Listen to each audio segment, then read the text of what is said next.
I think I think our leaders, so-called leaders of the so-called free world, when they cause all this death and carnage and mayhem and proxy wars with Russia and all the stuff they do, they should be forced. They should be forced to help bury the dead that they caused, and they need to see firsthand the carnage that they caused on another human being's life because of their ineptitude, insanity, fantasies, whatever the hell's going through their crazy mind.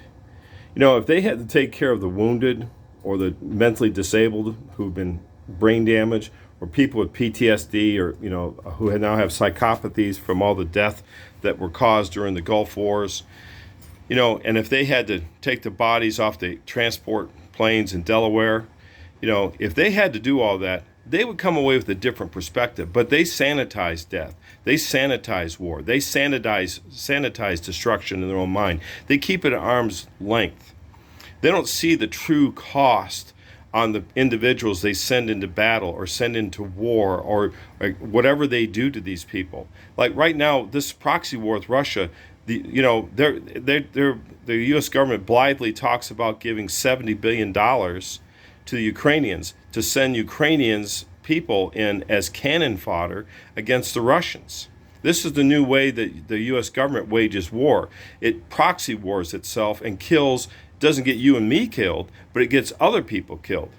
That's almost beyond worse. I mean, if you can get worse than the U.S. government and its insane war policy, this is it. They're now going to let poor, downtrodden, people in Ukraine who have nothing, they're going to be kitted up to go fight against a superior force called the Russian military so they can be slaughtered by the bucketful. But see, the Washington types are hiding in Washington in their little nice offices and little glass buildings and nice desks and cute little secretaries running around. They've completely sanitized this in their mind. They don't see the carnage. They don't see a person's head blown off or his abdomen blown off, or people being shelled in buildings and slaughtered. And they don't see the other side either as human. They don't see the Russians as human. I do. The Russians who are getting killed, they're poor conscripts that they're drug out of Russia. They're 18, 19-year-old kids. They don't know what the hell's going on, and they're being forced to fight against the Ukrainians, which is really a proxy war with NATO.